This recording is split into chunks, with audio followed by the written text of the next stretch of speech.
Hey everyone, this is Matt Gunlock from the 3GIQ podcast. I'm here with Frank Gow, my co-host, and also we have Chris Scott, our former OIC for, the Marine Corps shooting team. And he was also, before he left Weapons Training Battalion, he was part of, or before he left the Marine Corps, he was part of the Advanced Marksmanship Training Package, which we do plan on doing a future episode on what that is, the initiative that they started and drove into. But this episode, we're kind of going to be talking about finding quality matches within your area, whether you're stationed in California or if you're, not in the military, but you want to find quality matches in general. So that's what this discussion is going to be about. So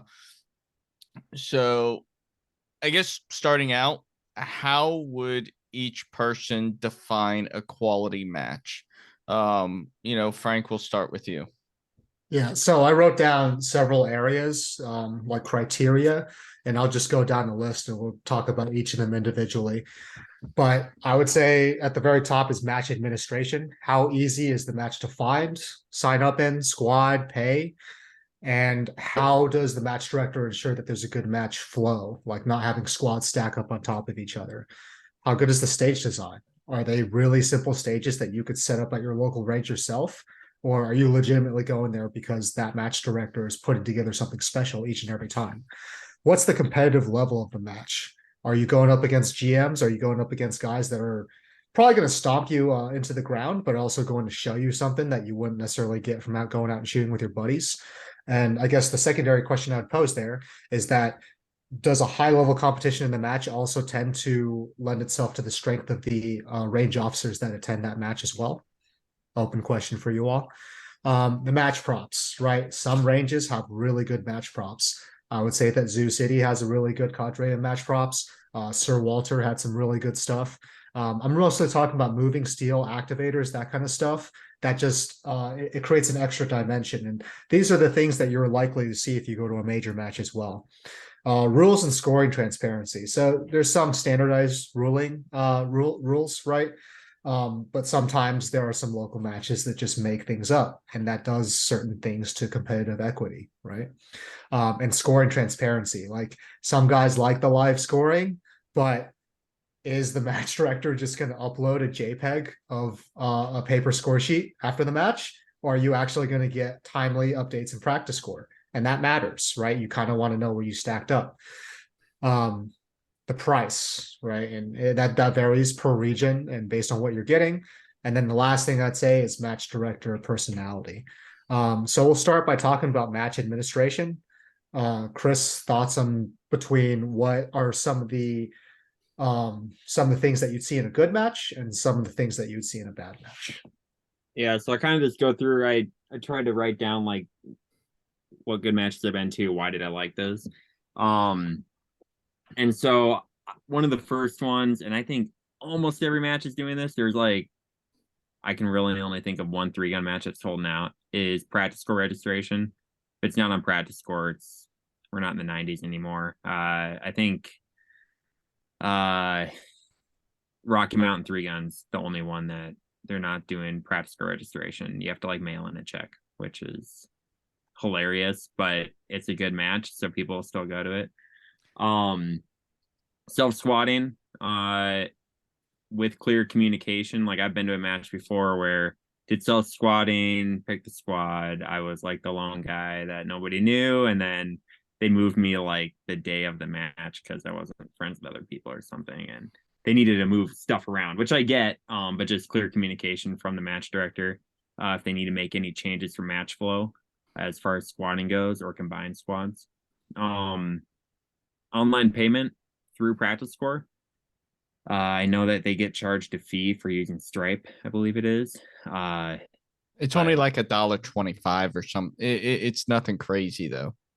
Okay, that's not bad at all then. Yeah, I've never set up the payment. I just know some don't allow you to pay through practice score. So just be able to pay through practice score after match approval. And then the kind of going into the match more, like how it goes, like match flow. I'd say half day format, unless you're at some crazy range facility that you can't get between the stages. in a timely manner, then I can understand the on-off format. But even shooting Memorial 3-gun, things were fairly spread out there, but they had you shoot in zones. So you could still facilitate a half-day format. I don't really see a lot of arguments for doing a full day on-off format for a match. Another thing that I this kind of goes with it, but like match directors factoring in the travel time between the different stages. So if they're sticking to like a hard schedule where you have to be at this stage at this time, but you're driving a couple miles or something, factor that in. And then, I mean, I can kind of go into stage design here a little bit. We'll stick with point yeah. Yeah, we'll stick with match administration for the time being. That point you brought up about travel time between stages, you guys shot a lot of 3-gun, obviously had. I think the Clinton House is one example, Matt. You've talked about that several times. But I would just say, even like some of the USPSA majors, the chrono is like tucked away in some random part of the woods, so you gotta go hunt that down. But also, like, if you're at one end of the range and walking all the way to the other end of the range, it does take a while. And Mike is, we'll spin him up real quick. Or yeah. So while we're waiting for Mike to spin up, what some bad registration software that I've seen specifically. Hey, Mike. Hey, dude. Sorry, I totally screwed the time up. It's all good, man. Range blazing.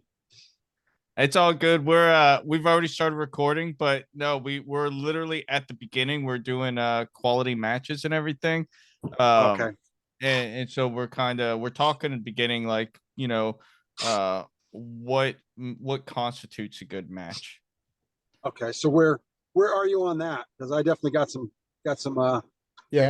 comments for that. So I came up with a list of criteria, Mike. I'll just go through real quick. We are talking right now about match administration. So how easy is it to sign up? How easy is it to squad?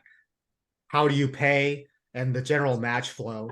What Chris talked about is like travel in between bays, like the match director factoring in how long it takes people to get from bay to bay. And then also being able to pay online was a pretty big thing. I guess Matt, you and I talked about paying online before this. So I understand the club wanting to keep more cash for itself, but I would also say that if it's easier for people to pay, more people will sign up. But also, if people have already paid, they're less likely to just back out on a whim. The day of a match, if I haven't paid my $25 to $30, it's easy for me to just not show up if the weather's bad, right? Yeah. So, but if you want to jump right in, Mike, so good and bad practices in terms of match administration.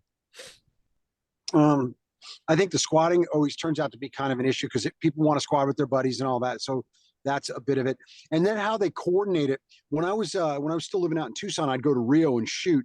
And it's a big match. I mean, there's a lot of people that show up, and it's a big, I mean, Rio's kind of the shooting mecca. And you end up with, like, we had 90-minute waits for stages. Like, you'd shoot a stage and then you wait 90 minutes for the next stage. And I'm like, that's bad. It was brutal, dude. It was you'd start in the morning and you'd be there for 6 or 7 hours. It was garbage. I just stopped shooting it. It's just too much. And I think that's a range administration. They're maximizing the cash flow.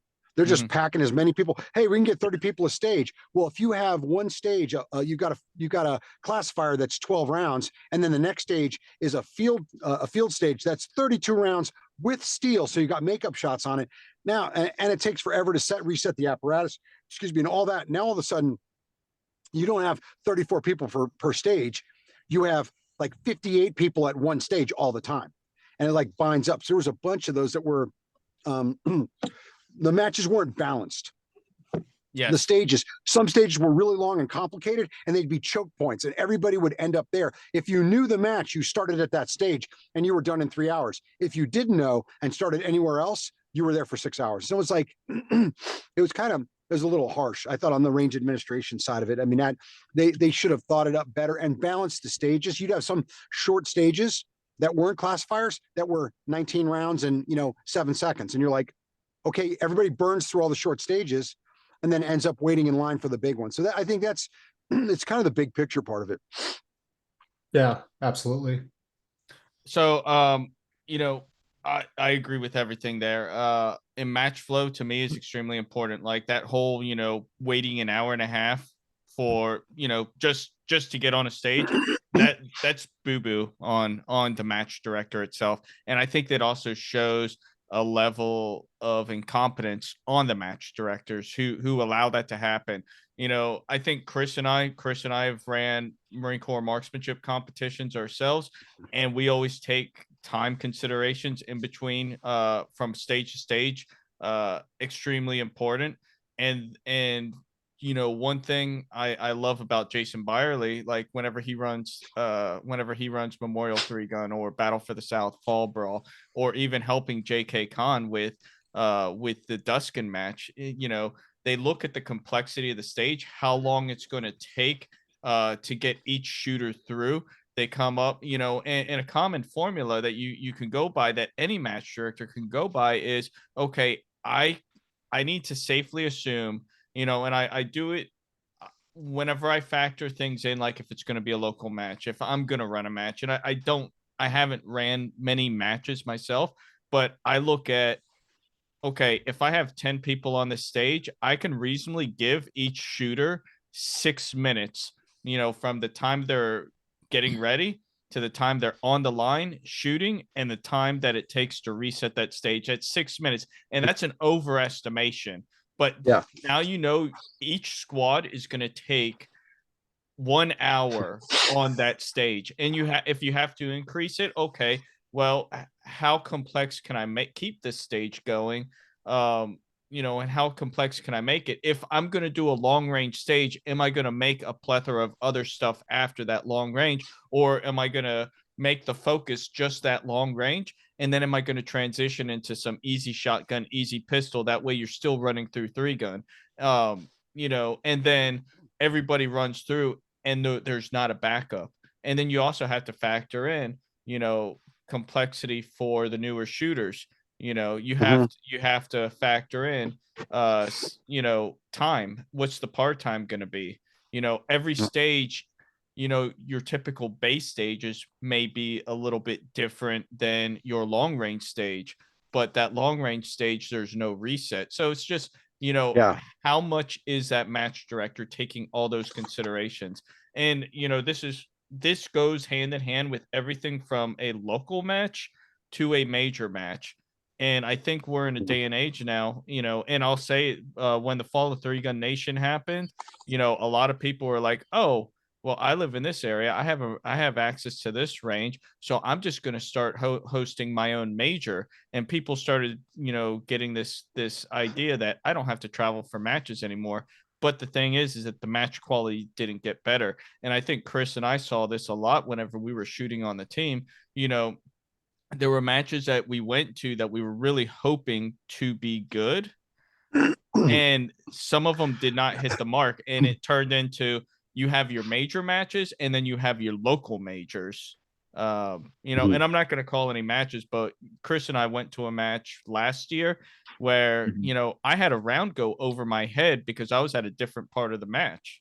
And I was just like, what the fuck? Cool. No, Yeah. that wasn't. But so I just, Jeez. Those are some of the considerations I take into it.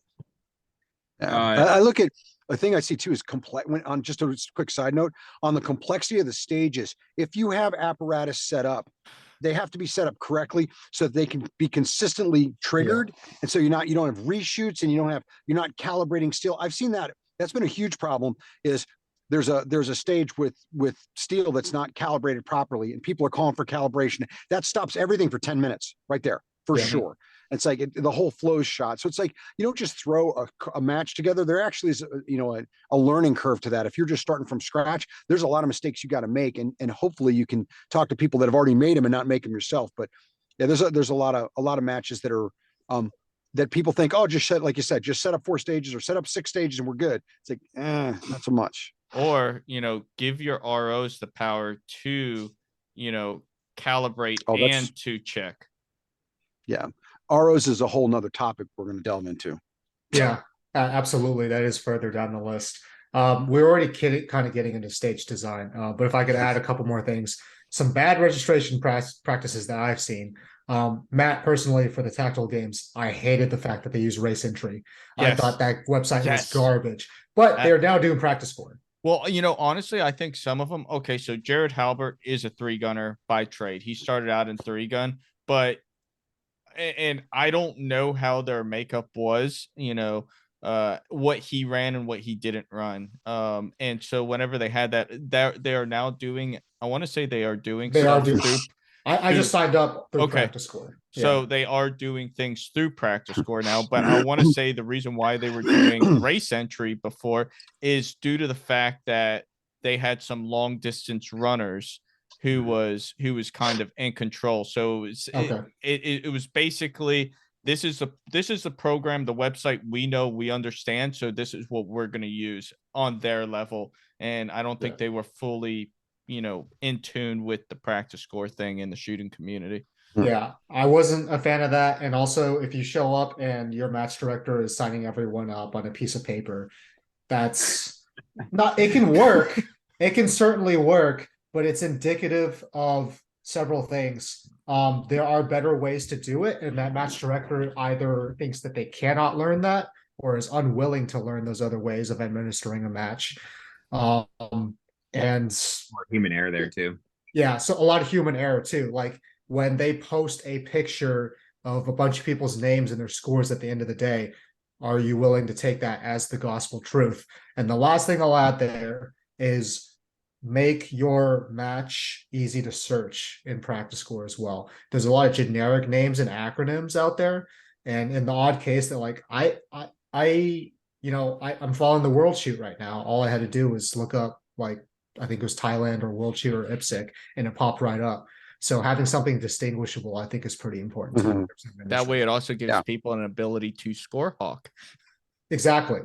Right. Yes, for the longest time, the tackle games was terrible about that. Like, it always took me forever to find those scores. But we can move into stage design, Matt. Okay, yeah. So I'll go with. I'll start out with. I've only been shooting competitively 8-9 years. For most people, they would consider me an OG. I don't consider myself an OG necessarily, but I've shot a lot of matches. Like when I started out, it was Tar Heel 3-gun, and essentially you were getting a major match on a monthly basis, and they were very complex stages. You had 6 long range stages out of no, you had 4 long range stages and a 6-stage match. But now kind of describing, now that I'm a little bit more seasoned, I take the Jason Byerly approach whenever I come up to a stage, and what am I getting myself into? How complex is it? And is there a flow to that specific stage? And the way Jason describes it is, if I'm doing a jungle run, I want there to be a very specific flow, almost like a dance. I want to be able to just continuously move, reload the shotgun, or just continue moving forward. And the only time you get out of step is when you fuck up. So there has to be some kind of flow. There has to be, some type of lateral movements. And there's got to be some kind of gotcha targets in there as well. That way it's always keeping you thinking and moving. Yeah, I agree with that. The way I do any stages that I come up to, I try to break them down into chunks. Mm-hmm. And I do this, and then I do that, and I do the next thing. Like I break it down in chunks, especially when you get like memory stages and stuff like that, which get a little stupid at times.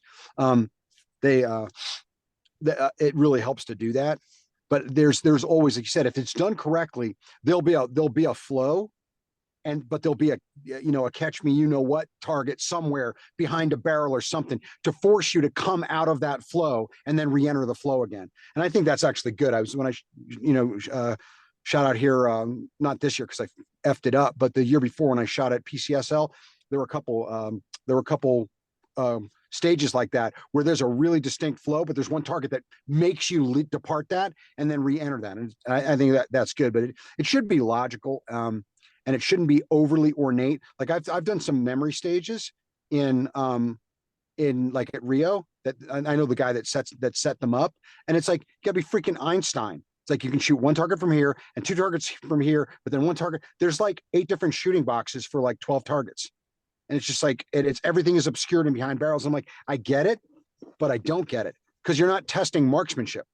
None of the shots were hard. You're testing memory. You're testing someone's ability to memorize the stage, which I think that's not, to me, that's not shooting. That's a freaking memory game. So, but on the stage design part, it should flow. You shouldn't have, I think, another thing too, because I saw it in Nationals, it was a while back. It's like 2017. There were a bunch of people that got DQ'd on a stage because they put like a 180 trap. They put a really, really, really bullshit 180-degree shot where you're standing at the front of a building, like you're getting ready to go into a facade. And if you step a little bit deeper, like you're right up against the doorway and you shoot across, you broke the 180 theoretically. I thought it was complete crap. And I watched them DQ a guy from Canada who's a really good shooter, send him back home. And everybody was like, no, he didn't violate the 180. And it was a big fight. And that ties into the RO part. And it was like a big shit show. I think the 180 trap stuff is stupid. I think it's absolutely stupid and bullshit. You take it about 10 degrees off. If you break out of if you go towards, if you're at 170, that should be as far as the targets go. You're going to 180, then it becomes subjective for an RO. And truthfully, a lot of the ROs that I've watched do not do that well a job when it comes to something that's that close, because they can't be everywhere. Now there's some just bad ROs, but most of them, it's really hard from the angles they're at, if it's right at the 180, to call a 180 or not, because it may look like it, but it wasn't, but it's only one perspective. So it's like those stage designs, to me, yeah, you want to make sure that people can control their gun, but why would you set a stage up with a 180 trap? I think it's stupid. I think it's absolutely freaking stupid. It serves no purpose on the marksmanship side. It becomes a subjective call. That, and then on the like, I shot out in Washington State for a long time, and you have guys set up matches, and it was a 3-yard hoserama, like a bank of 3 targets at 3 yards, and then a bank of 4 targets at 5 yards. And then I'm like, I just spent $9 in freaking ammo to shoot at 5 yards max. I think those ones are on the stage design side. They should be logical.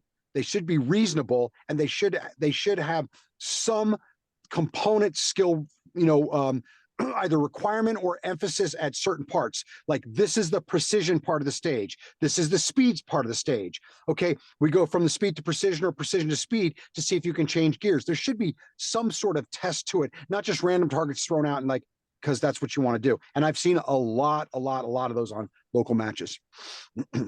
Chris? Yeah. Things that I've seen on as far as that 180 track goes, and it's a little bit more, at least I've seen it more at USPSA matches, is that they will have their assistant RO stand right where the 180 trap is. So that way they know you break the 180 by pointing the pistol at them by going 181, which is ridiculous. Yeah. Yes. They want to make sure he broke the 180 by putting themselves in the line of fire, essentially. Dude, here, just real quick on that, bro. Just real quick. That one in the Nationals, they didn't have the guy. One, if I were the assistant RO, I wouldn't have stood there. But his assistant was basically, were 2 guys at 90 degrees, and the shooter was over here. So nobody could really tell. That was the problem with it. When like, the only way you could tell is what you're saying. If he was standing over there, which nobody wants to do. And then it came down to the RO and the assistant RO. The assistant RO said, I didn't see anything. The RO said, yeah, you broke the 180. We called freaking the match director down. Every single person on the squad said he did not break the 180. And they said, tough luck. My RO says he broke the 180. You're out. So it's like, that's what I'm saying. When you do a 180 trap, you set that up for either 1, an unsafe situation if you've got an assistant RO, or 2, some guy getting jacked who has to fly back to Canada, who it probably cost him $2,500 to come to the match. So it's like, that's why I look at that. It's kind of a pet peeve, because I watched a dude he was on my squad. He's a friend of mine, get jerked around and waste $2,500 because of a poor stage design and then rigid ROs. I gotta say, like, whenever that's the huge difference between 3-gun and USPSA. USPSA, they have, they do a lot of things right, but they do a lot of things wrong. And you definitely do have a lot of ROs that are, let's see how many people I can DQ this match. And, whereas in 3-gun, we all understand, the importance of safety. And we take safety extremely important. But we also understand and this me being an RO and been doing it pretty much since I got started, understanding that this person spent a lot of time and a lot of money to come to this match. And so I better be absolutely sure that they did something wrong before I am going to DQ them. Yeah. Yeah. I got DQ'd in Prado shooting out in California at one of the major matches there that they have. It's like I forgot what it is. It's a big match. I got DQ'd. I was on video. Okay. And you can see that I didn't break the 180. And I'm like, I'm on video. There's no way I broke the 180. No freaking way. And the RO was like, nope, you broke the 180. Everybody on the squad, he didn't break the 180. Call the match director over. It's on video. Sorry, we can't look at that. Like that kind of stuff. It's like that's where you get the subjectivity part of it. And the rigidity. Go back to USPSA. I think USPSA has a bunch of people that are ROing that I have seen that are, there's some really, really good ones. There's some really mediocre ones. And that kind of affects how you shoot. Like I've shot matches and I'm like, oh geez, that guy's ROing. I better be super freaking careful. Because anywhere close to the 180 broke the 180. I watched him DQ a couple people. And so it's like, again, we start talking stage design ties into the ROs. If you're going to make stages with a lot of really close 180 shots, you got to have good ROs or you wind up DQing people that shouldn't be DQ'd. And you're degrading the sport. Now people are going back on, I didn't want to go out there. I don't want to pay, 25 or 50 or 80, or I go to a major and, hundreds of dollars to get, basically trick fucked into a 180. Like that's why I think it's stage design and ROs they're not separable, because you can't have one that's really aggressive and have an RO that can't do the job well. Otherwise people get jerked around.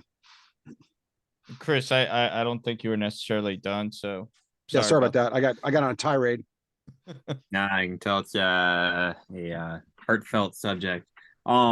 Yeah, that was pretty much all I had on that particular instance of where there will be ROs that put themselves in immediate physical danger so that they can DQ somebody for breaking the 180, which is I don't care that much about the 180, somebody breaking that in order to look down the muzzle of a pistol. I will say on the, like, each side obviously has goods and bads, but on the multi-gun side, I've seen because you don't have as clear of a structure or as clear of a rule book across the matches, or formally trained ROs, even though there can be formally trained ROs in USPSA who are not very proficient. But I've seen it where ROs will be much more hesitant to make a call, even when something is very dangerous, and people get away with that, which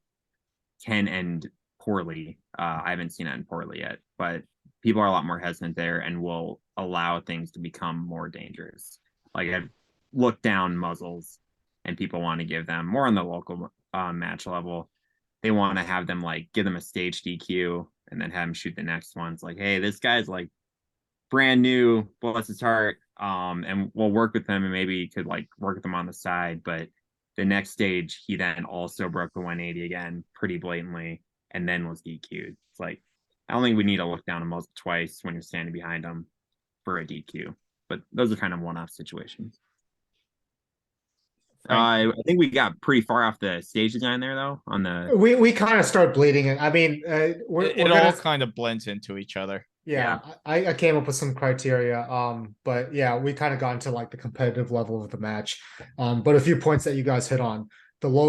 Mike, you mentioned the local matches where it's just stand and deliver, move to another box, stand and deliver. That shit I can do on the range of my own time. I don't want to pay for you to set that up for me. The way I look at a good stage is that it should be like a puzzle for me to solve. It shouldn't be too puzzle-like, and it shouldn't be too, for lack of a better term, smooth-brained. I shouldn't just be gliding through it, just hosing open targets. I want some critical thought applied. So what Mike was talking about is, yes, give me some easy targets, but throw some technical targets in there too and make me change speeds. Kind of like Formula One racing. There's stretches where you're building up speed, but there's also turns and all the other stuff, maneuvering around other drivers. I want a little bit of both. That's what I'm here to enjoy. Yeah. Kind of also on the stage design aspect of it too. Stages that give you options. You kind of hit it Yes. in terms of, you know, box A to box B. No, that's bullshit. And on the multi-gun side, specifically 3-gun, don't create a stage where, I'll put it like this. And I'm very upfront whenever it comes to Jason Byerly matches because he does such a great fucking job. We call him the 3-gun master in a sense. Like he gives you stages that gives you options, but he's also cognizant of the fact that you can shoot these stages uh and you're going to be racking your brain in so many different ways that he also does give you some stages that are just straightforward. That way, you're not thinking as hard because when you're shooting a 6 or a 9 or a 10 stage match where you are constantly thinking of different ways and different options of trying to shoot that match, you are leaving that match with your brain like kind of melted. Like your brain is hurting at that point. You're exhausted. You're mentally and physically exhausted. So he breaks it up by giving you some stages where you have those options and you can kind of run however you need to. And then he also gives some where it's like mentally you're not having to think nearly as hard by what it is that you're going to do. So, having again that flow to where you have the ability to make your own decisions. I can understand that sometimes there are very straightforward stages that people will design because they want to isolate a certain skill. So like a lot of times USPSA, I think Multigun does it sometimes too. Where it's like, okay, I want to see if this guy can shoot weak hand. I don't think every stage should have weak hand, but that's like they'll do standard stages and stuff like that. I understand not incorporating a lot of other aspects, having a straightforward stage when you want to see if somebody can do that. Yeah. Here's another aspect too, and I was actually talking to Mark Yackley about this a couple days ago.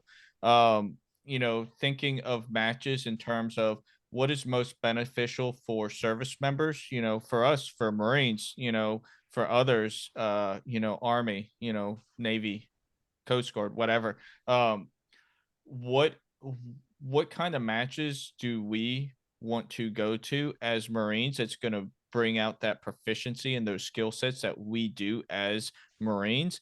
And then what do we want to do just as normal people going to a match, just trying to have fun? Some that can we're not having to move as far because as a Marine, I want those natural terrain matches. I want things that are going to push me physically, mentally, and I'm moving long distances for a purpose, not just running to run, but I am moving with a purpose, trying to get these targets because when you're going to combat, you're not necessarily knowing where the enemy is.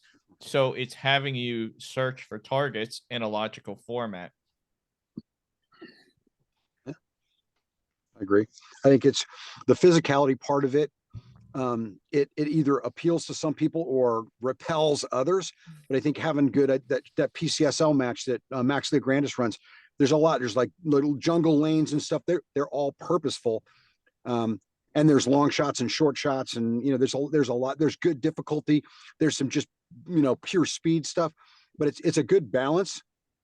But I know that there are people that don't want that. I think that particular match for a freaking 03, like that match out of the PCSL match is great because it's a lot of running, it's a lot of terrain. You're running down in little gulches and crawling through tubes and stuff like that. I mean, it's just 03 heaven with a gun, man. I think it's great. Some people don't like that because they don't want to crawl around and run on jungle lanes. So there's a different flavor to it. But I believe it forces more skills out of you because you've got longer shots. You've got standing shots. They had one where it looked like a BC with the center with a heart plate on it.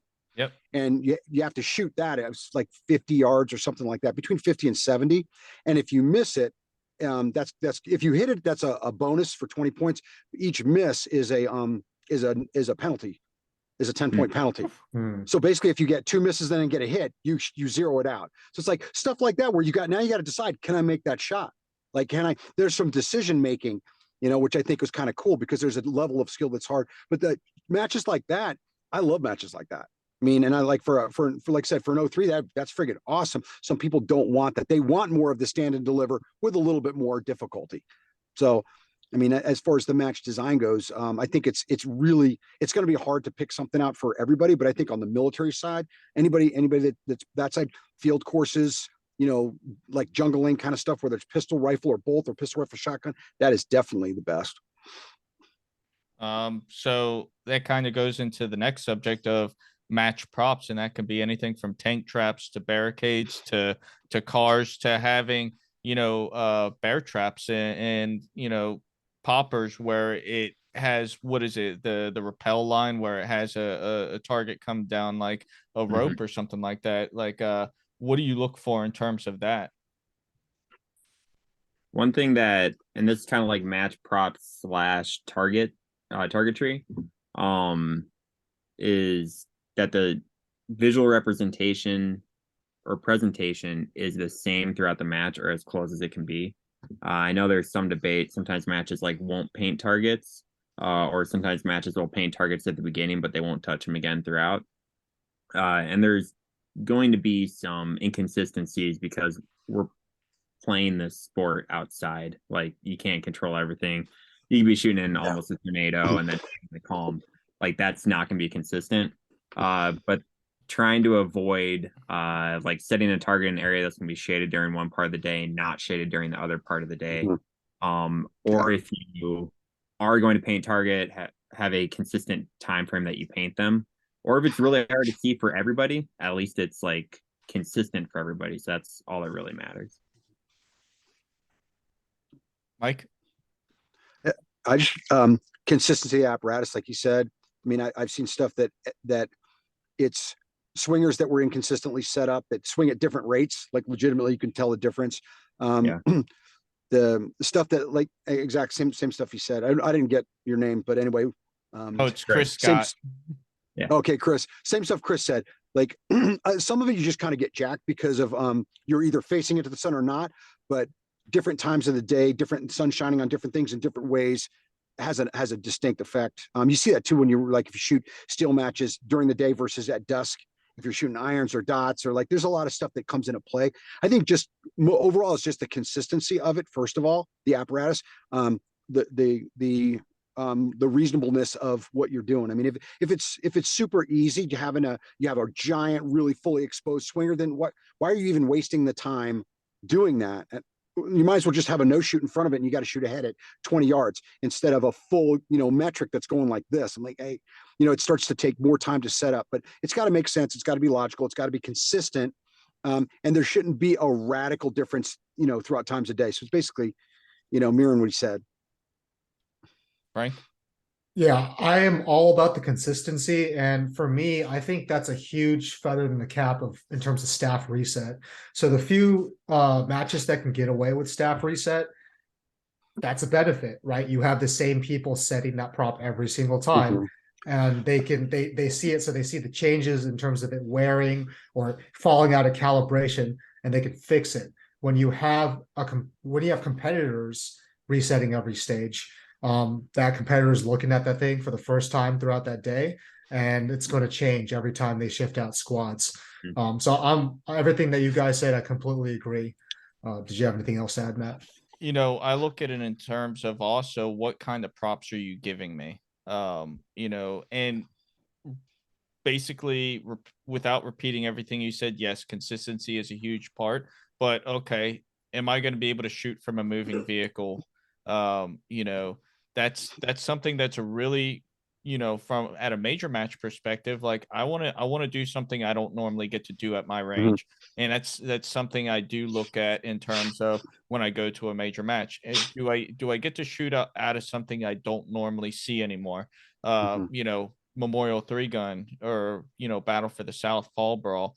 I don't think Fall Brawl, but Battle for the South and Memorial 3-gun, I've consistently shot out of a moving vehicle there. And there are specific ways to be accurate and hit your targets without pushing past that. If you don't do it, if you don't ever really practice it, you're not going to hit all your targets. If you hit a bump, me and Chris experienced this last year. We hit a bump on one of the stages where we're moving from the vehicle. We thought we hit it, but no, that round went just below the target, and we didn't even know. I didn't think I hit it. Huh? I said I didn't think I hit it, and I had shot like half a meg at it. But yeah, anyways.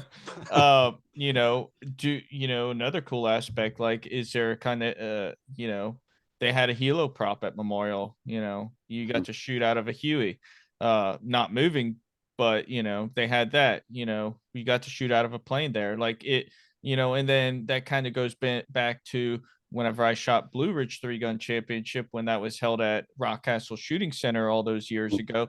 That was another one of those matches. Okay, now I'm having to go across a rope bridge, or I'm having to go across a slack line, or I'm shooting on a reverse rooftop, or I'm shooting from a golf cart.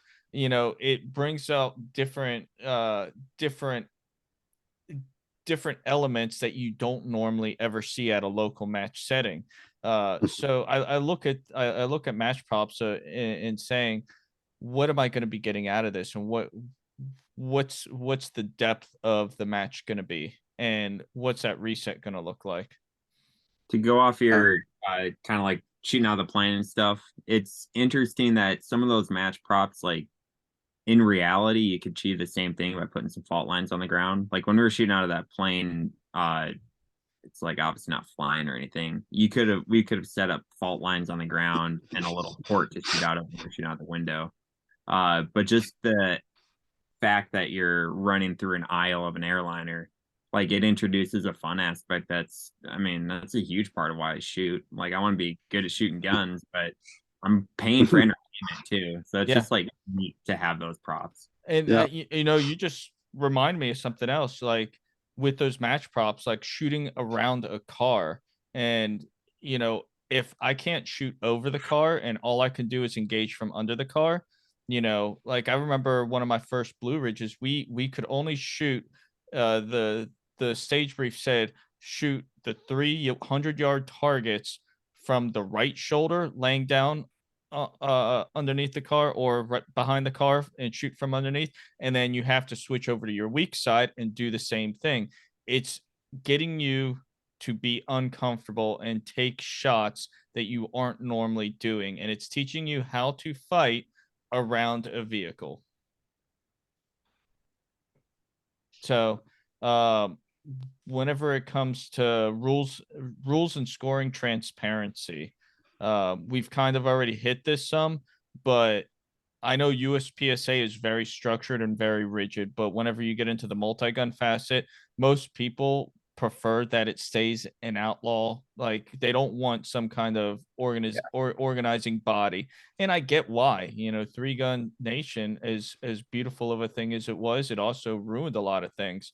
So, but what that brings up is you're going to matches where there's always different rules, and there's always different changes. So what's your thoughts on that? Chris, if you want to start this. So I do like I love USPSA because I know I can get into a similar thing no matter where I go.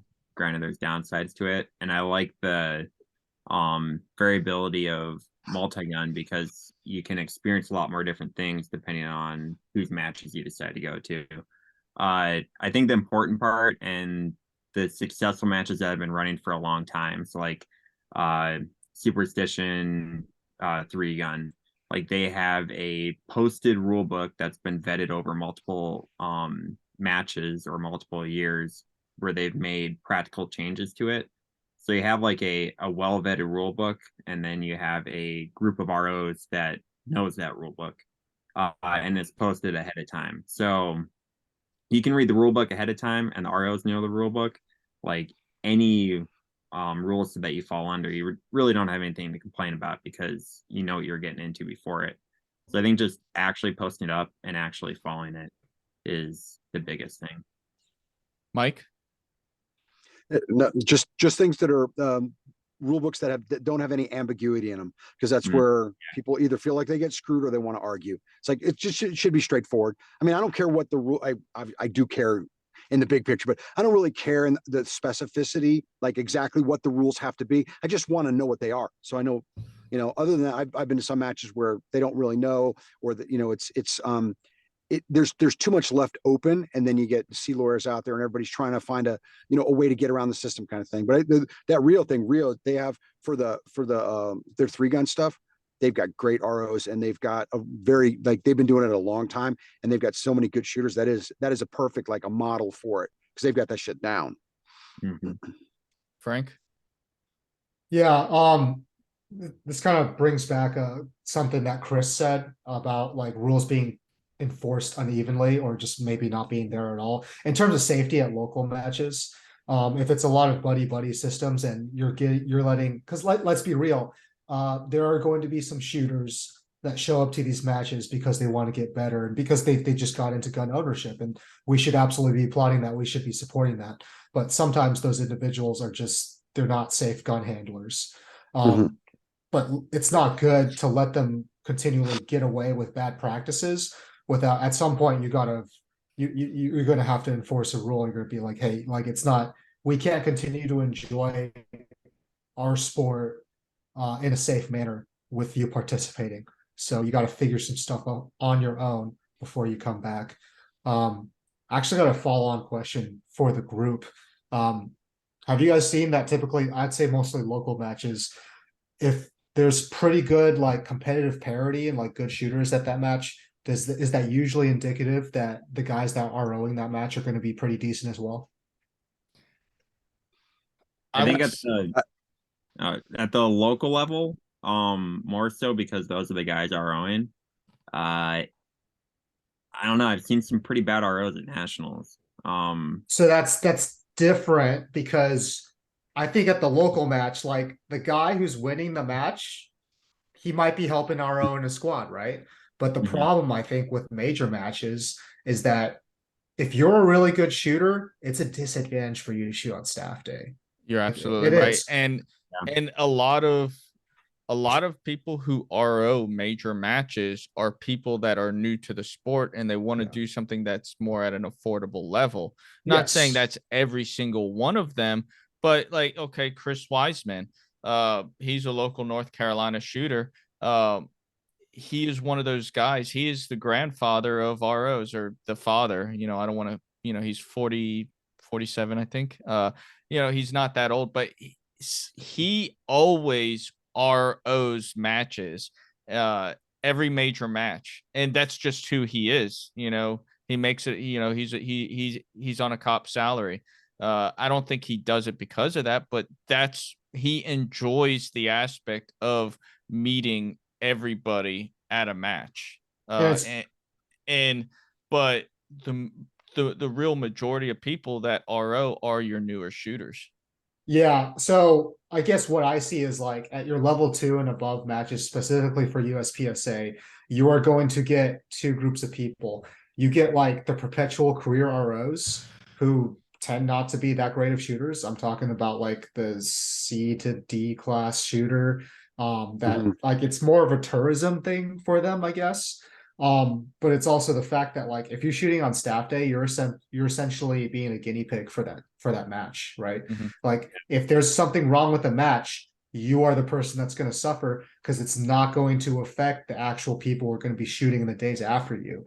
But what I'm getting at is if you're looking for, and I think most of this episode we're trying to direct listeners towards, how do you find what a good local match, and a little bit about major matches, but for a good local match, usually if there are really good individual shooters there and they're talented and they've dedicated a lot of time to the sport, usually those guys are going to make pretty decent ROs as well. Now there may be some warts there, some of the good shooters aren't good coaches and they're not very helpful. But for the most part, I have been the beneficiary of good shooters who are also good at ROs, who are willing to help out new shooters. That's kind of why I brought that up. So this on the RO subject, this is one thing that was kind of weird for me coming up here to Virginia, because down in North Carolina, if whether it was a Carolina Guns and Gear Zoo City match or whether it was Tar Heel 3-gun match, they treated the ROs, ROs got free match entry, but they were dedicated ROs for local matches. Whenever I came up here to Virginia, whether I shot Shadowhawk, Thermont, wherever, even at Quantico, it's there were no dedicated ROs. The timer, the tablet switched between individuals, and I don't necessarily like that fact. I like having dedicated ROs because now you're going to be getting consistency across the board with one from one RO to the next RO that's dedicated to ROU. Yeah, that's Oh. if it's possible, I think that's great, but it's not always feasible in every format. I think manpower, getting dedicated ROs like that is a manpower issue, one. And two, back to what you were first saying. I'll look at matches. If I've never been to a match before, I'll look at the match breakdown and see who signed up.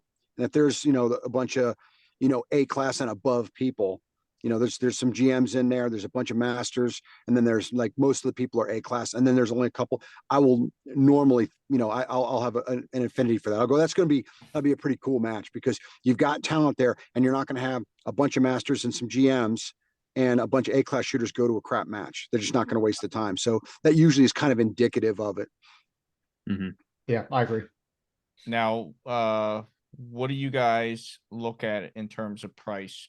We'll start with locals, but I think also in terms of majors, I think it's a good thing to talk about in terms of price for major matches.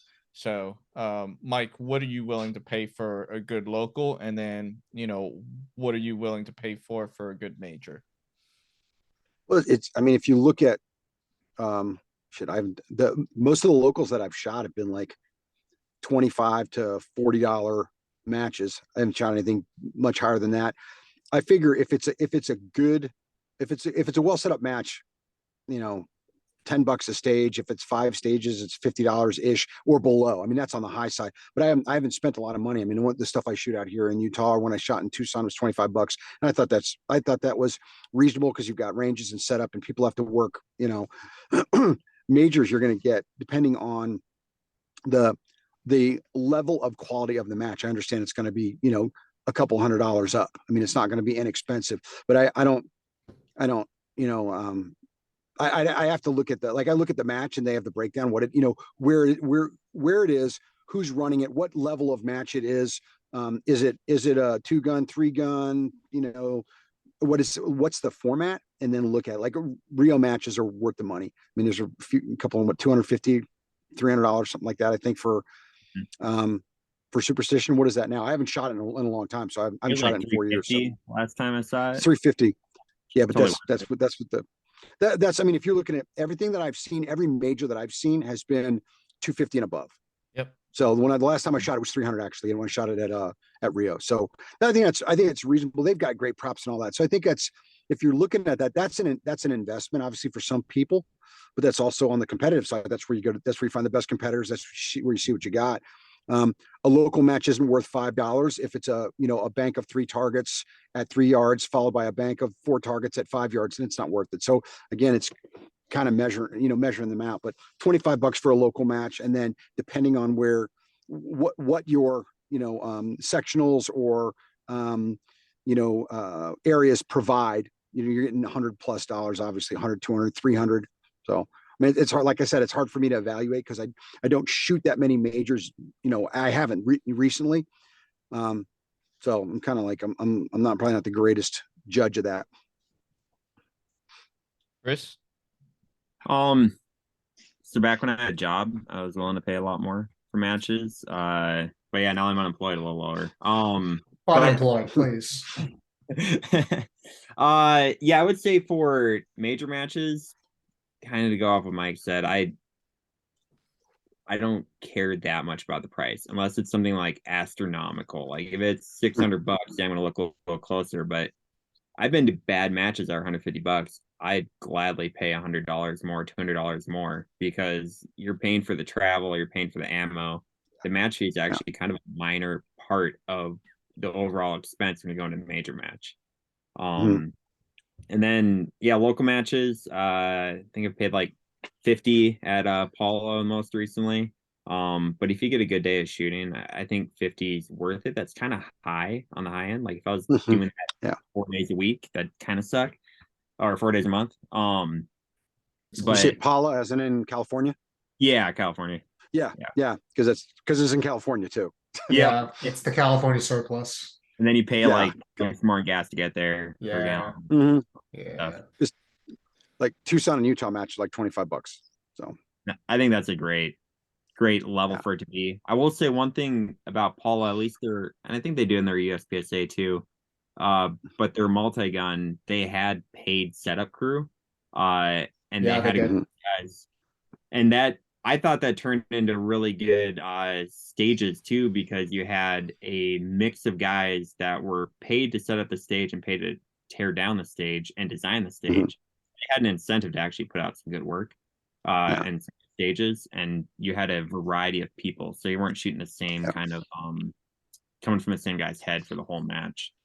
So I thought I was glad to pay a little bit more for that. Frank? Yeah, I'll echo Chris's sentiment. The match fee usually isn't a prohibitive factor for me. I basically paid my way throughout most of the pistol team summer season, and mostly what I was worried about was being economical with my lodging, my travel, all that other stuff, transporting ammo. Yeah, like Chris said, the match fee ends up being the least of it. I'd say for a local 25 to 30 is about right. You are going to pay that California surplus if you're shooting in California. But that if we're talking about Pala, that is a very quality match, and I'm sure we'll talk more about it when we get into the regions. I think from my perspective, I I look more at like if we're looking at cost, like what's it going to cost me in terms of time? And we're going to talk about travel later, but if a match has a reputation for being terribly run and inefficient, that is going to more likely to drive me away than having a high cost. Yeah, no, I agree with all those points there. You know, major match, if I know what I'm getting, I'm gonna pay the money. Ran into a situation last year where the Marine Corps shooting team was planning on going to, I think it was the Wyoming governor's match the last time it was ran by a certain organization. And I saw the team had it planned to go to that match, and I looked it up because I knew it was declining in quality and participation. So I looked it up and I was like, okay, so I see that the match fee here is like $250, $300. It's at a different location and there's only 30 people registered now. So I went over to the staff and so I see the action shooting team at the time. And I was just like, hey, why are you guys going to this match? He's like, well, what do you mean? I was like, he's like, I've heard it was a great match. I was like, okay, one, I recognize somebody is from that area, so they're wanting to go to a match that's near their hometown. And I was like, that's great and all, but before you make a decision to go there, like let's look at the numbers. Look at how many people are participating. Look at the declining factor of all their matches, and then look at what you're actually getting, you know. And whenever he saw all those factors, he's like, "You're absolutely right. Like, I'm not going to participate in this, and the team is not going to participate in this."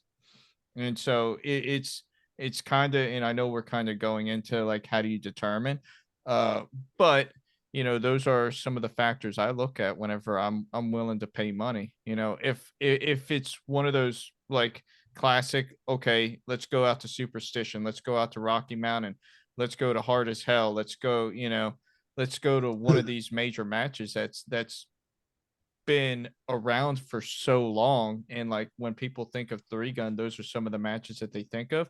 Okay, I'm willing to go to those and I'm willing to pay the money for them. So we're kind of going into what I just talked about, but so Chris, Mike, and Frank have both lived on East Coast, West Coast, where I've spent the majority of my time here on the East Coast.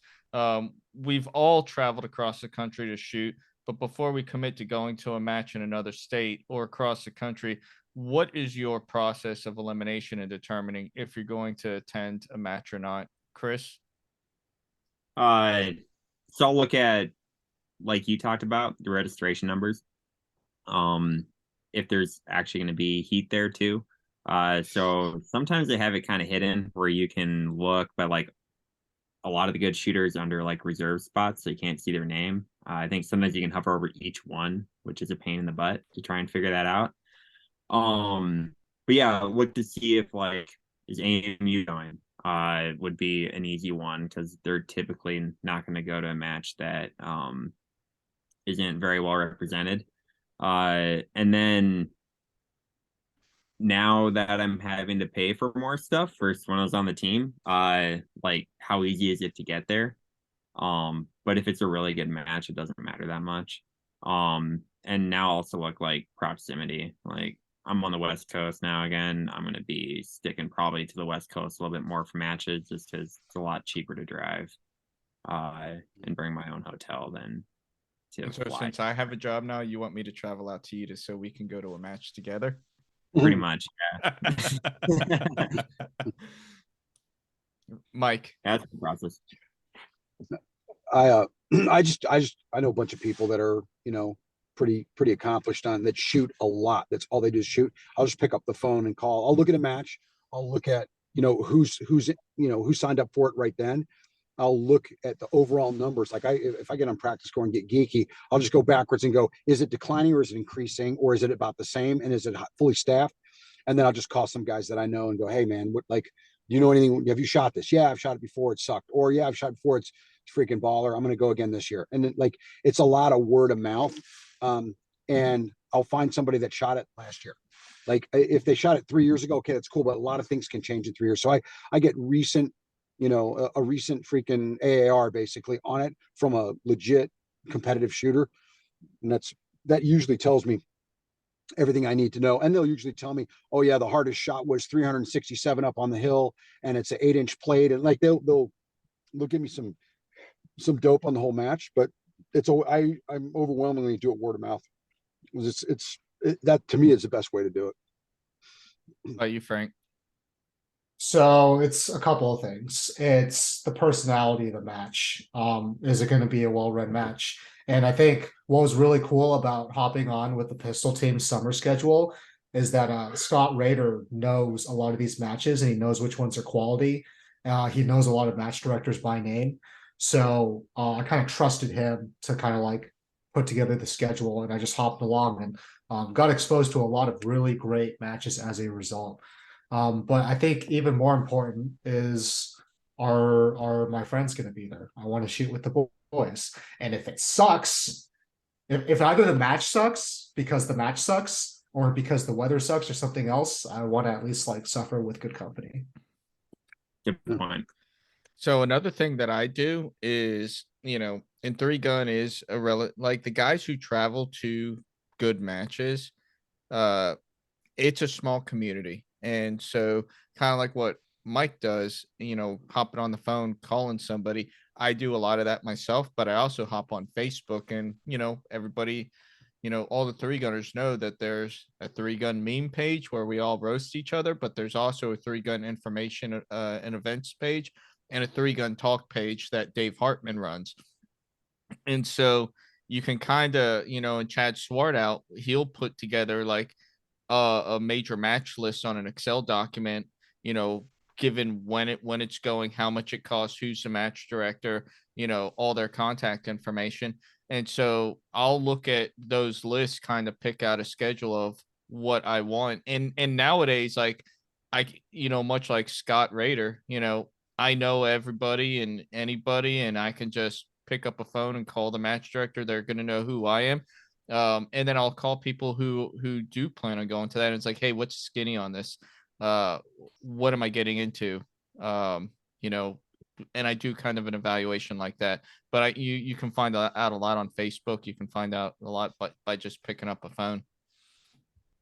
Yeah, just side note on that, like some of the good info to get as well, if you can do that, is what's the longest shot, what's the hardest shot, do I need glass, can I run a dot, like different, there's some peculiars as you get deeper into the game, like, hey, do I need a 1-6 or can I just run a red dot on there?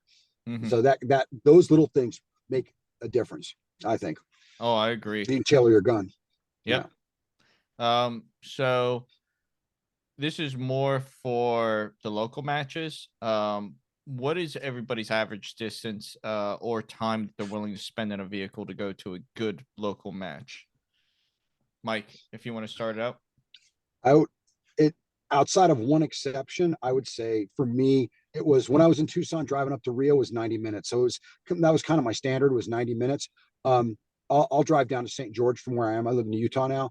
I'll drive down to St. George for a good match because the PCSL matches are freaking great. They're awesome matches. So that's worth the drive. That's like a 3-hour drive. I could literally drive down, shoot it, and drive back and get back late, or I can just spend a night in a hotel. But it, that's an anomalous one. That's a really great match, but a local match, 90 minutes. It's got to be a good match to be 90 minutes. I got matches right now that are 10 minutes from my house, so I kind of got over. And just to kind of add, so the match he's talking about is a PCSL match held by Max Leograndis out there in Utah. So St. George, yeah. Yep. That thing is, I'm telling you, if anybody listening to this, if you can get there, if you're near there, it's a great match. It's a great, and it brings in shooters like Max and Zach Smith and guys like J.R. Guerra from Terrence Place. It brings in a lot of really good shooters, and it's fun, and it's to me it's the future of the action shooting sports. It's really well run, it's really well designed, and it's great people. There's no jackassery. Yeah, PCSL is getting a lot of buzz for good reasons. It's worth noting that if you are in the Quantico or just Virginia area, that Quantico is running, I believe, a PCSL match in January. Oh, really? Sweet. Yep. Awesome. Yeah. They I already, like their targets too. they ordered the targets. They're ready to rock. Yep. Alex Those Goking's are kind of great heading that targets. up. Yeah. Alex Goking's heading that up.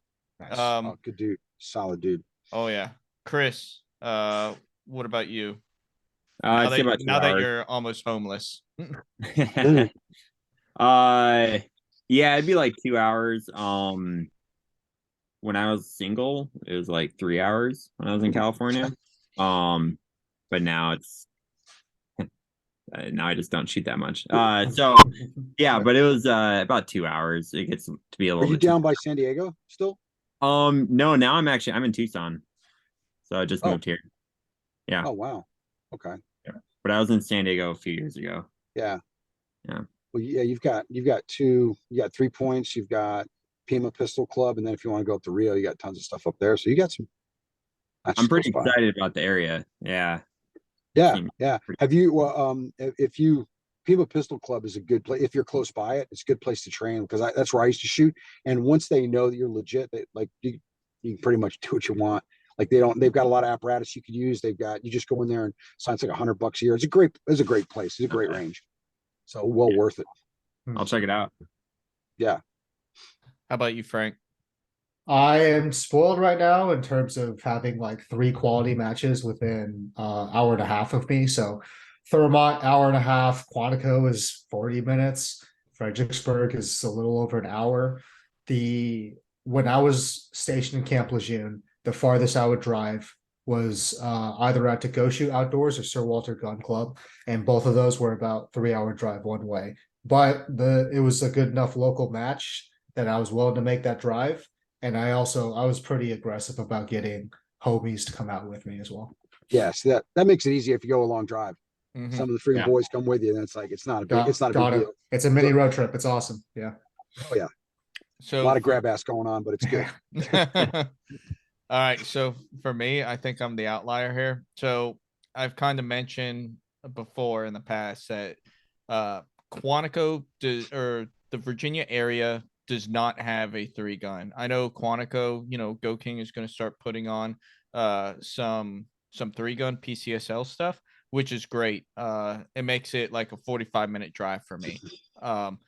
But Peacemaker doesn't host 3-gun anymore. So realistically, if I want to go to a match, a really, really good match, the closest one to me is down in North Carolina. And that's held by Zoo City Armory, and it's about a 4.5 hour drive. But the reason why I say I'm willing to go there and drive that distance is because it's a legit match. It's almost like a major match on a monthly basis. And if I'm going to drive up on a Friday night, I have a place to stay on the range. I can crash in a camper there at the range. So I wake up in the morning, jump up and, go shoot a match, and then I can drive home that night. So I am willing to travel for a good monthly match. And kind of going off of that, you're like combining things too, and I think that's another like decision factor. Like you're going down for you're really good friends with all those guys. So that makes it worth it. And even like going to other matches, like there might be things in the local area that you can make a whole weekend out of that you enjoy doing, because we all have other hobbies besides well, we don't have that many hobbies besides shooting. It's kind of all consuming. But we like to do other things. Yeah, like usually whenever I go down there to North Carolina, I'm going down on a Friday afternoon, evening time frame, and I'm hooking up with the boys. And then, we're drinking some bourbon or watching a movie because they have a clubhouse, I guess you can say, at the range. It's kind of just like their work area. So we have a TV there and, just kind of hanging out bullshitting. We go out to dinner together, and it's a bunch of guys that either retired from the Marines or are still in the Marines that are going there. And then, a bunch of the third group guys, like a lot of third group guys go to that match. And, one thing I love about, that area is North Carolina has a lot of good heat.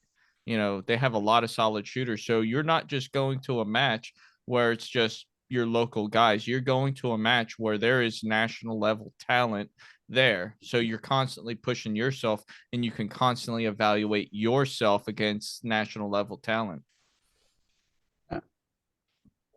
So it kind of goes into our next subject.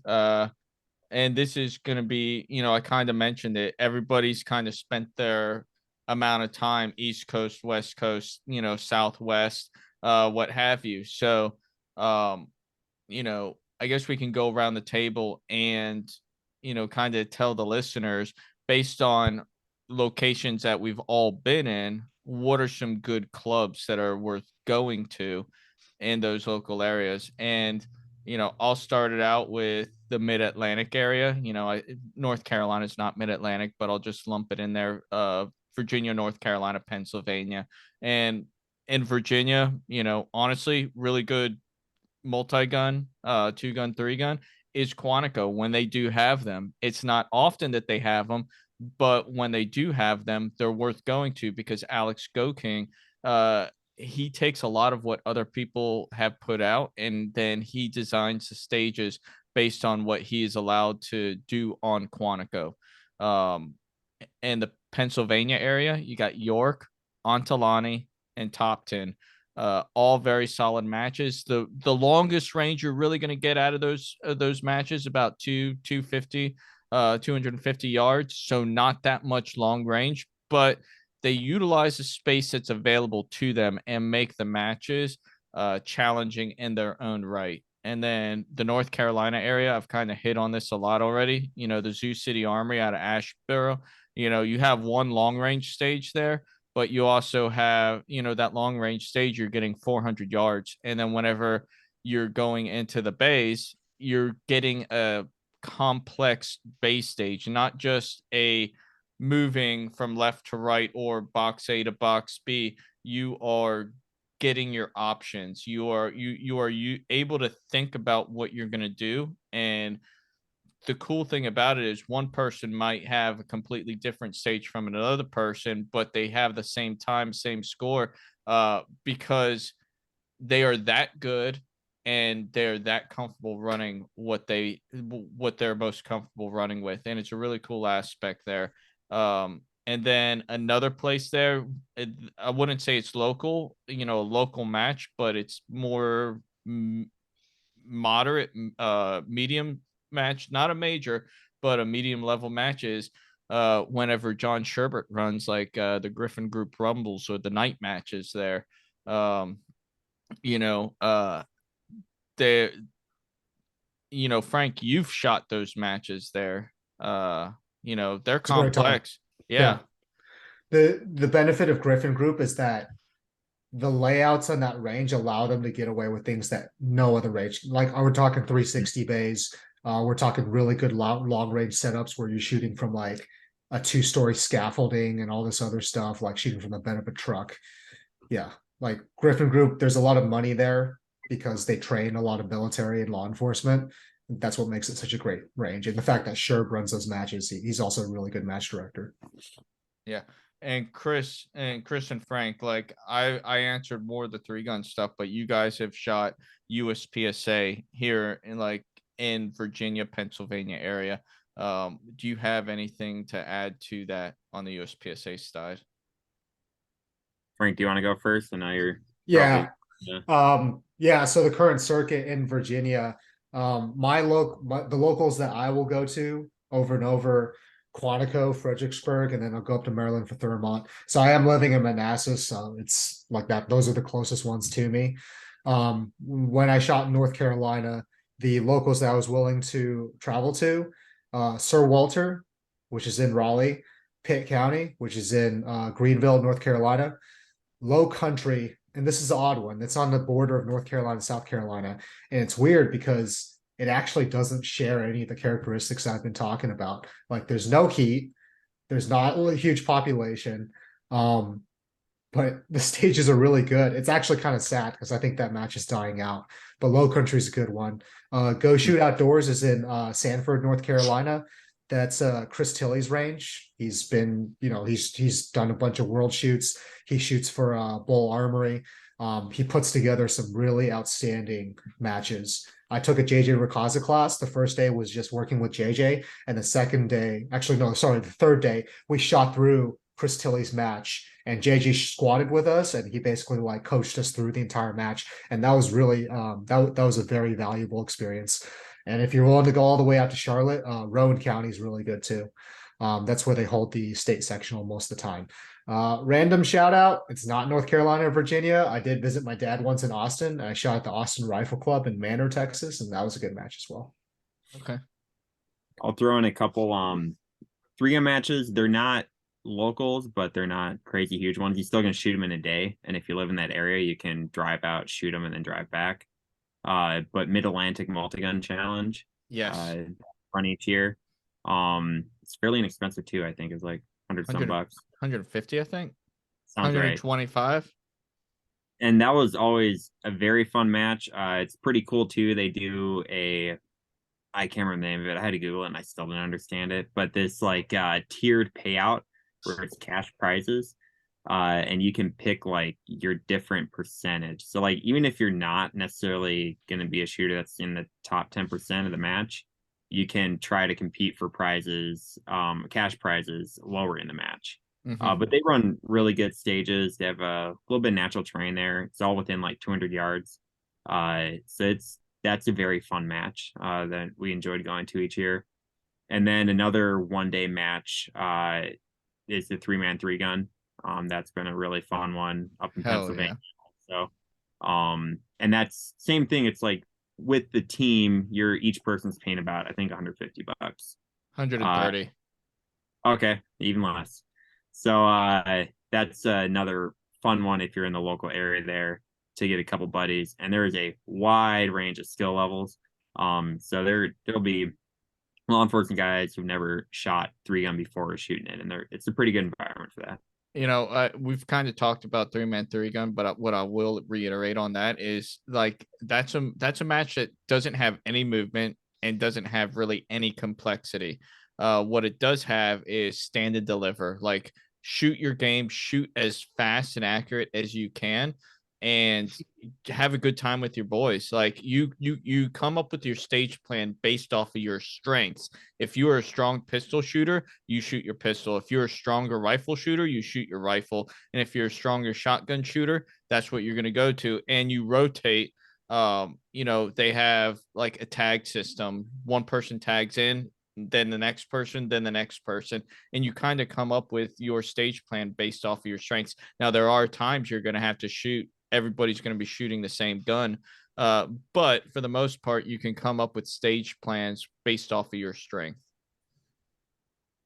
All right. So, Mike, do you have any experience with like the Mid-Atlantic or the East Coast area? No, none at all. All right. Georgia and Florida. I don't have a whole lot of experience there, but I shot an Atlantic 3-gun match. It was a state championship. the Georgia State Championship with Scott Rader and some of the other guys on the team, and that was a really well run match, and that's hosted by Atlanta Three Gun A3G, and then another really good club that a friend of mine, Scott Noonan, runs. I want to say it's East Alabama Gun Club. And those are relatively close to military installations in the Georgia area. If I may, for Georgia, Florida. So Covington Gun Club is in the vicinity of Atlanta. That's where I took my first JJ class and did actually shoot a match there. But there was a lot of heat there at the class that was local to the area, which was and they all spoke very highly of that match. And then in Florida, I shot the Florida State match, which was down in like just south of Tampa. It's actually in a really weird spot. It's a bunch of like shooting bays that's in vicinity of a dump that's also in vicinity of the city of Tampa. So it smells like complete ass at times, but it was a pretty good match. You're not selling it. It's also close to where JJ lives. Okay. Mixed bag. Don't breathe. And then Frostproof is right around there too at Universal Shooting Academy. Are they still doing stuff? Probably, if you can make your way out to Frostproof. Yeah, it's kind of in the middle of nowhere. Right at Alligator out there. All right, so the next area, and I know Chris and Mike. To add on that one for Georgia / Florida. Oh, sorry. Yeah, just a couple Universal. Even though people badmouth it on a lot of the podcasts, it seems like since they used to hold a ton of USPSA matches there, and people got sick of going in the middle of nowhere, Florida. I think that's one of the best ranges I've shot on for running a lot of USPSA stages because it's just a whole line of bays and it's run super efficiently. That was back when Shannon Smith was still running them, so I don't know what it's like now. I'd imagine it's pretty similar. And then Georgia State USPSA Championship and the Florida Open are really good, but those aren't necessarily local. All right, so next area is Texas and Arizona. And I know Chris and Mike, you guys have the most experience out in that area. So Mike, if you want to open it up. Yeah, the Arizona, you start with the Mecca, start with Rio Salado. You can shoot anything, you could shoot freaking 8 matches a week. Tuesday night steel is great. All the 3-gun stuff is really good, really strong 3-gun. Even weekend matches, black rifle matches. There's just get on the website and look at it. And they're good matches. They're well set up. They're well run because there's so many, there's serious heat in that area. There's tons. You can't swing a dead cat without hitting a GM that's, top 10 in the nationals. Like there is a lot of heat up there. So, and they don't tolerate crap matches. So everything in Rio Salado is really good. You've got Avery, which is right just down the road from there, Ben Avery. They run really good matches actually. So that area, there's a ton of shooting you can do in the Phoenix area, just those two alone. And then down in Tucson, you've got 3 Points and Pima Pistol Club. 3 Points is further south, and they actually run little local weekend matches that are good. Pima Pistol Club runs USPSA matches that are good. So that area is there's a lot of shooting within 90 miles. There's a ton. Like I could shoot 2 matches a week every single week of every month in the Tucson Phoenix corridor. Everything USPSA, 3-gun, just rifle alone, action rifle alone. I guess you could shoot IDPA, but I don't shoot IDPA. But yeah, and Tuesday night steel every Tuesday night. Yeah, I'll leave that one alone. What, IDP gay? Yeah, I don't practice anymore. What? but yeah, just a ton. I don't know, Chris, whatever on that too. But there's literally you won't be able to shoot all the matches that you'll want to shoot. That's how many matches there are in that quarter, in the Tucson Phoenix quarter. And you can go all the way up to Payson. Payson runs really good matches. You could shoot 3 classifier matches on just the USPSA side. You can easily shoot 3 classifier matches a year easily. So there's a lot. That's how much volume there is there. Chris, you got anything to add? No, I'm new to the area. I was actually taking notes on some of those matches. So sure Mike covered everything. Real Salado where I've shot, but that's it. All right. So I know for Texas, in terms of a monthly basis out near Austin, you have the Texas Shooting Academy. which I want to say that's owned by Jared Halbert, Aaron Hayes, and Steve. I can't think of Steve's last name, but Texas Shooting Academy does host matches there. But in terms of major matches, you have the Texas Three Gun Championship, and then also the Vortex Shoot Off. Texas Three Gun Championship, I want to say, is in April timeframe. Team never did get to go out there because it was like right after championships, but that's neither here nor there. But it's a really good match, and that match generally sells out within 5 to 10 minutes. That's how good it is. Wow. All right, so we'll move on to California, which all three of you I think have some experience with. So Frank. Yeah, got to start with Paula. That was my introduction to shooting. Unfortunately, I made a terrible mistake and I shot IDPA before I shot USPSA out there. We could get into that origin story another time. It might be a villain origin story, honestly. But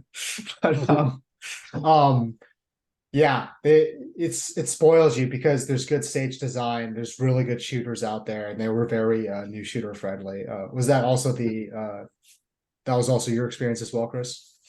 Yeah. It they took me in. That's kind of where I shot a Marine Corps match, and I was like, wow, that was awesome. And I wanted to shoot a lot more local matches.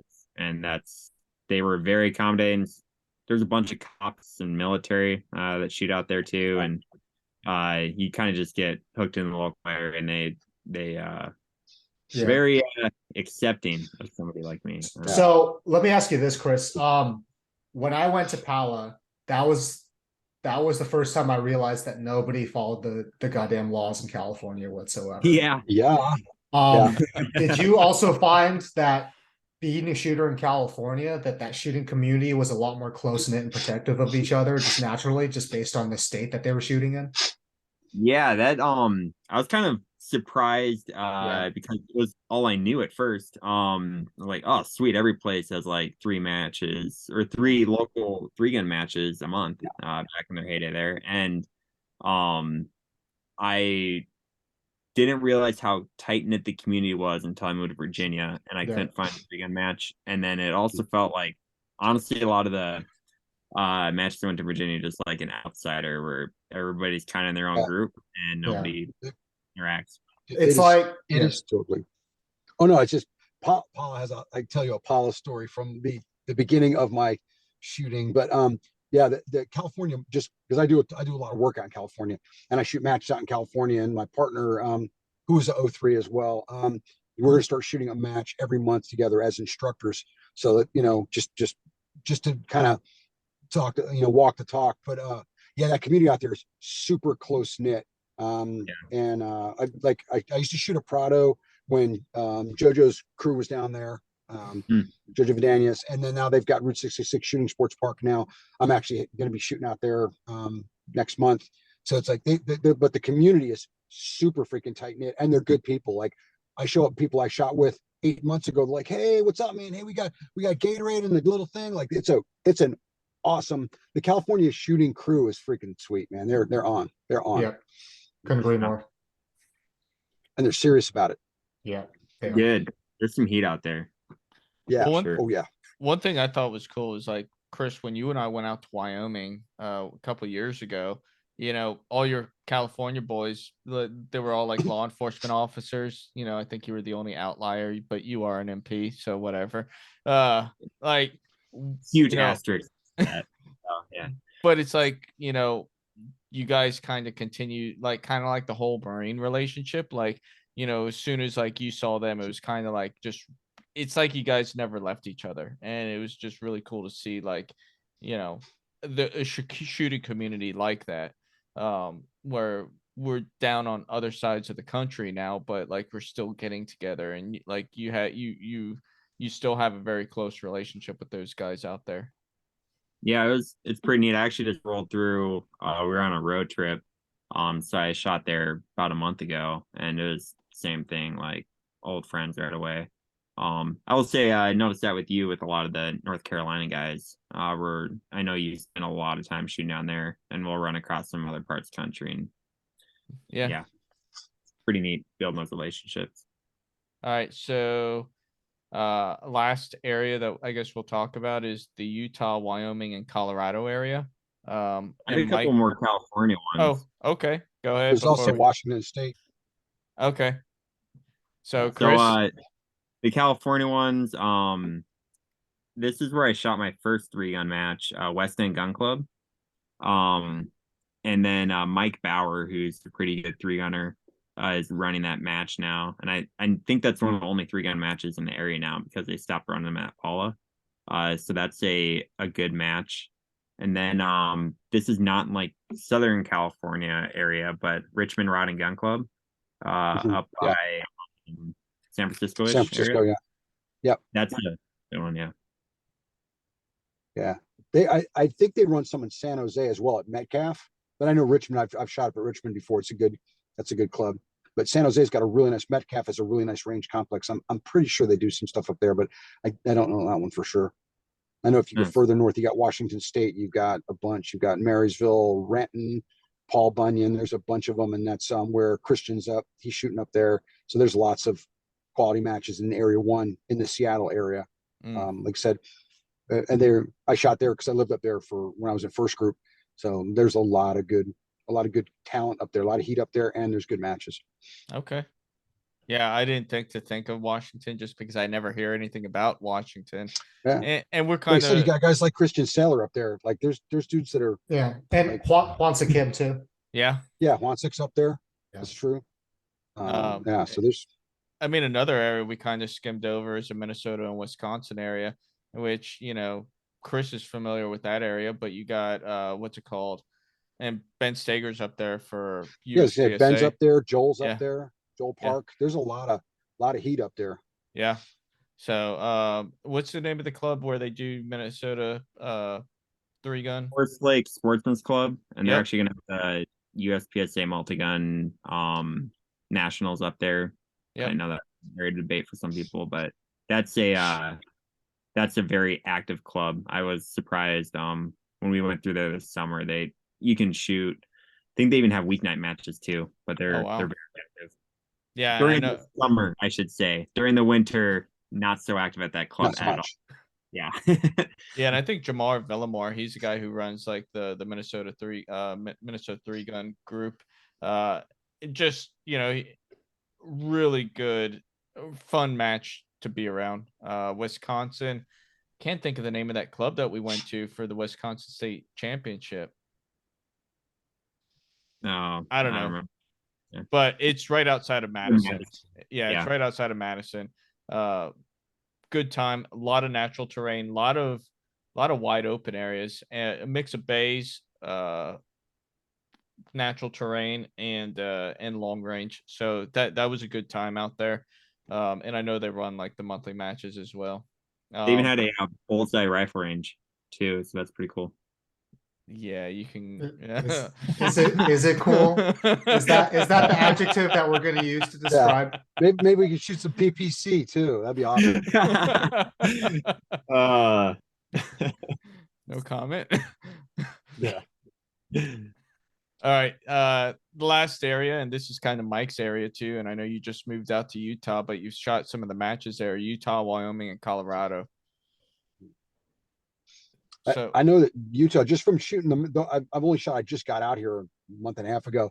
I shot a match out here and then down at PCS also. That the one St. George has a ton of shooting. That's where the Nationals were down there before. There's a lot of really good shooters. Justine and Jaleese are down there. Those two girls that are GMs. They're like teenagers. There's a lot of real heat down there. Obviously, Max Leo Grandis. So that's that area. St. George has a lot.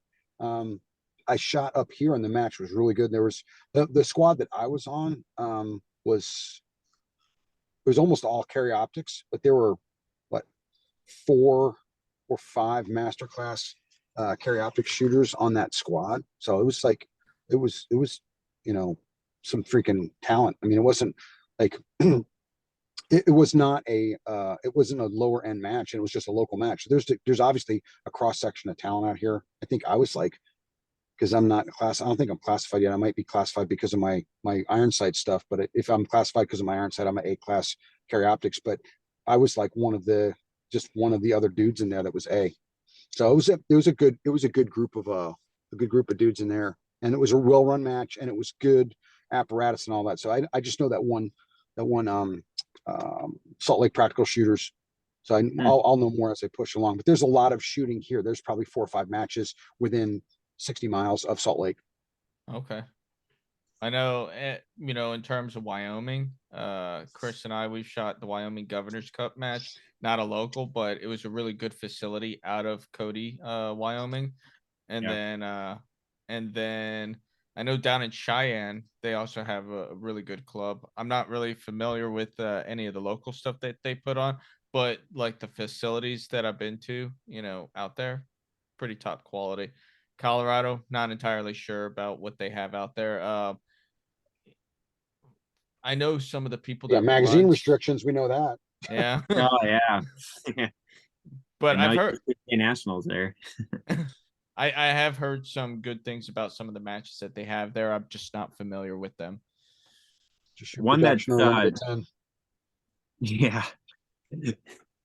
One that's very close to Colorado is Rocky Mountain 3-gun. I think Yeah. it's 40 minutes to Colorado border.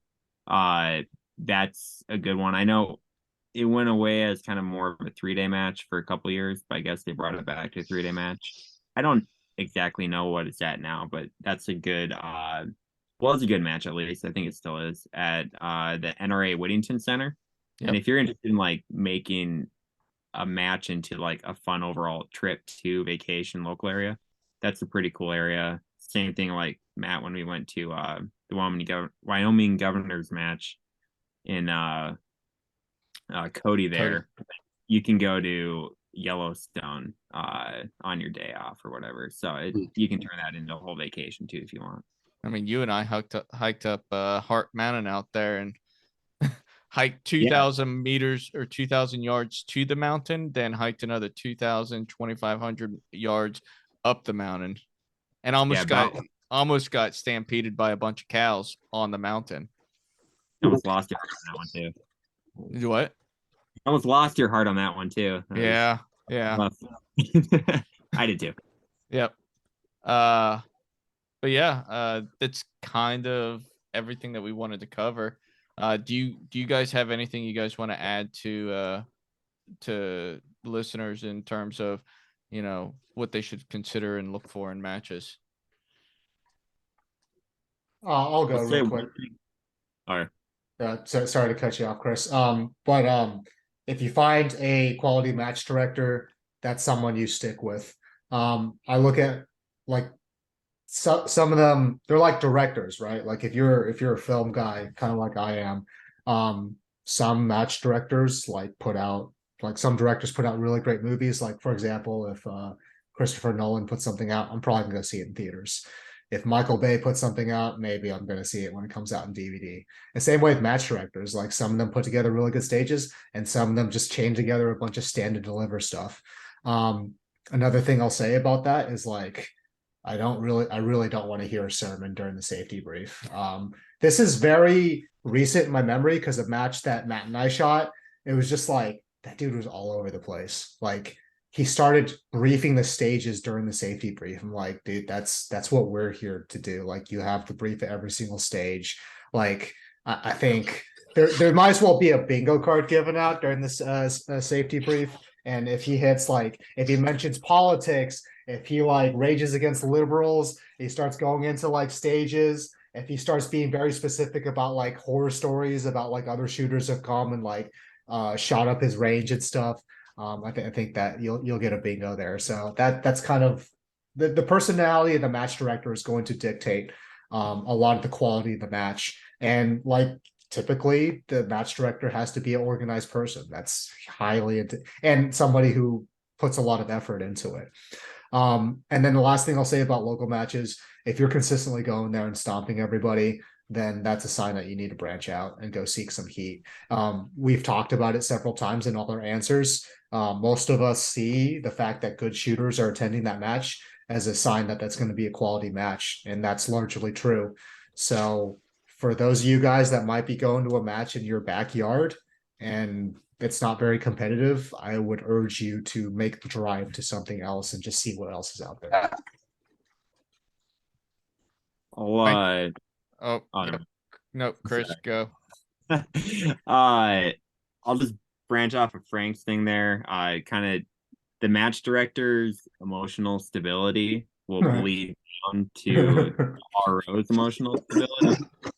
And we've all seen them, a lot of guys that are very passionate about a lot of things and want to tell you their opinions on a lot of things. But if you have a whole group of match staff that is not well composed, and they will take it personally when they think that you break a rule, and then it will become a personal thing for them to prove that you broke that rule. Where I think match staff should look at the rule book and try to interpret it in any way possible to help aid the shooter. And I haven't shot one of those matches, but hearing matches on podcasts, it seems like he's taken that approach towards his matches, and that excites me. And even shooting around him a little bit, he seems like a very stable person. So I think that creates a whole good atmosphere and culture for matches. Mike. Yeah, I would just say that, going back to what Frank said, like ROs and stuff like that. If you've got bad ones, I think he's cutting out a little bit. Yeah. Mike, I think you're he's catching up. fading. Yeah. I think we got you again. Go ahead. Okay, if I go to a local match and I think we're losing him again. Yeah. Well, I guess I'll just kind of go into my last piece. Frank, I've experienced a lot of what you said, and me and Chris were kind of smiling about this a lot because we used to go to a match that was held like on a monthly or a bi-monthly period. And I would literally set a timer for when the match director started talking to the point whenever he stopped. And there was one point where it was literally 45 minutes. So yeah, that's frustrating. I didn't pay to go listen to somebody talk. I paid to go shoot my guns. And I don't want my day elongated because a match director just wants to get his word in. And I think we kind of hit on things that we don't like at matches. But one last thing I'll say about that, like, whenever the match director puts targets out there and he wants to try and figure out a way to where he can up the round count on there. So he just has you re-engage the same target twice, and that's steal targets. It's like, now you're just, I complained before because you guys want, you downed the round count. But whenever I complained, I was like, hey, you need to up the round count, make it a little bit more complex. That's what's going to make this a bit more interesting. And whenever he just, instead of making it more complex, he just has you re-engage the same steel target with pistol twice and has you re-engage the same steel target with rifle twice. Now you're just insulting me. Like, you're not doing yourself any favors. And those are things to kind of watch out for. But if you are a new competitor, or if you're even a seasoned competitor and you want to, go out and, find good matches in the area, typically there's one or two good matches in an area. And typically most people stick to those matches and don't go anywhere else. So those are the ones you want to hold on to, and those are the ones you want to help out. A sign of a really good match is whenever you have people that consistently go back and they are asking that match director what they can do to help that match director and make it better for them or take some of the stress off for them. That's a sign of a good match and a good group of people. You have anything else? No, I think that wraps it up. I Okay. also think we lost Mike. So. Yeah. Well, we hope you did enjoy this. Let us know how we're doing. Apple, Spotify, whatever platform you do use it, to help people find the podcast more. It does help if you go on there and rate us. So if you could give us like a 5-star review, please, that'd be great. And if there's anything you want us to talk about specifically, let us know, and we will try and get out there and do that, talk about it. But we hope you had a great Thanksgiving, because we are recording this over the weekend after Thanksgiving. And just have a good one.